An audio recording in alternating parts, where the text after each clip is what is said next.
C'est dans les textes de la COSI qu'on ne doit pas faire plus de 2 mandats. Le texte le prescrivent et nous tenons chèrement à ça. Nous le respectons. C'est cela qui m'amène ici à organiser le congrès, qui est un congrès où je ne remplirai pas. Il y aura un nouveau secrétaire général.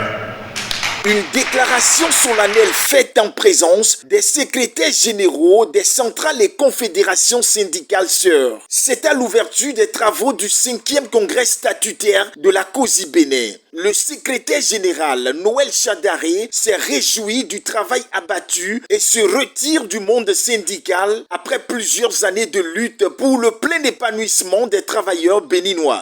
Il fallait tout faire pour que notre confédération devienne une confédération représentative, car c'est seulement à ce prix que vous êtes considérés dans notre pays où il y a des élections professionnelles qui se font. Donc, nous avons travaillé petitement, allègrement, mais sûrement. Il y a donc beaucoup d'actions qui ont été faites et nous pouvons dire, n'est-ce pas, que les résultats, n'est-ce pas, sont là. Aujourd'hui, la COSI Bénin est devenue une confédération forte et crédible. Nous sommes passés de 41 syndicats à 153 syndicats aujourd'hui. Nous sommes passés de 5 fédérations à 10 fédérations aujourd'hui. La cérémonie d'ouverture des travaux de ce 5e congrès statutaire de la COSI Bénin s'est déroulée sous la couverture du représentant du ministre du Travail et de la Fonction publique. Plusieurs personnalités politico-administratives, tant au plan national qu'international, y ont pris part. Votre congrès se tient à un moment critique de l'histoire de la vie de notre pays. Tout le monde sait que les travailleurs, depuis un certain temps, ne constituent plus la priorité des gouvernants, notamment du pouvoir de la rupture. Il est évident que votre congrès est placé sous un thème qui veut que les leaders se mobilisent pour que la représentativité de COSI Bénin soit renforcée davantage. Je crois que ce thème est tout un programme, surtout dans le contexte où nous sommes aujourd'hui, où les libertés sont mises à mal, où le cri de cœur du peuple n'influence pas la gouvernance que nous avons. C'est pour cela que je voudrais, en vous souhaitant de faire vraiment des travaux apaisés, je voudrais que vous placiez au cœur des préoccupations également la dynamique unitaire qui nous interpelle tous. Ce congrès se tient à un moment très historique et très important de l'histoire du mouvement syndical au Bénin.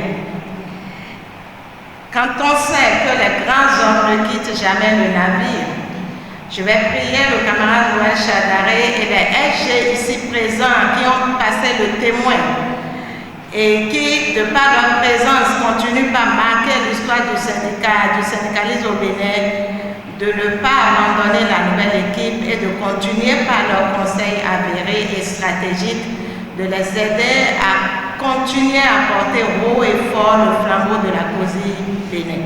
Ce congrès marque un jalon significatif dans le parcours de la COSI Bénin et c'est une précieuse occasion de réflexion, de dialogue et d'engagement pour définir de nouvelles orientations stratégiques en tenant compte donc de l'environnement interne, du contexte national, du contexte régional et du contexte international.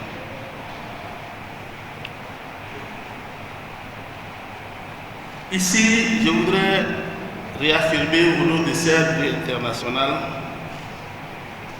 notre engagement indéfectible à soutenir, à continuer de soutenir la COSI Bénin dans sa mission noble et essentielle de défense des droits des travailleurs et des travailleuses, tant du formel que de l'économie informelle, ainsi que dans le combat pour la justice sociale et la dignité du travail.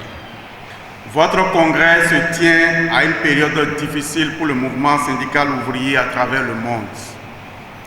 Le thème choisi est en phase avec cette réalité et particulièrement dans le contexte actuel du Bénin, marqué par des défis multidimensionnels tels que la pauvreté et l'inflation, mais également le manque de dialogue social qui exacerbe les tensions dans le pays. La crise que notre pays traverse depuis quelque temps nécessite une réponse collective et inclusive de tous les acteurs de la société, notamment les travailleurs, les employeurs et le gouvernement. Camarades congressistes, la stabilité politique et l'apaisement social du pays sont essentiels pour le développement économique et l'épanouissement individuel et collectif des citoyens. L'événement me paraît si important et historique que le ministère du Travail et de la fonction publique ne peut rester indifférent malgré les incompréhensions qui ont fait jour ces dernières semaines et pour lesquelles nous nous investissons pour un dialogue empreint de franchise et de responsabilité. Madame le ministre me charge de vous dire que pour sa part, elle prendra les dispositions nécessaires pour que le dialogue se renoue. À l'issue des travaux, un nouveau bureau de 25 membres, dont 4 femmes, a été élu avec à sa tête le nouveau secrétaire général, Relin Kodjo. L'équipe à la rédaction de Révélation Web TV lui souhaite bonne chance pour la continuité.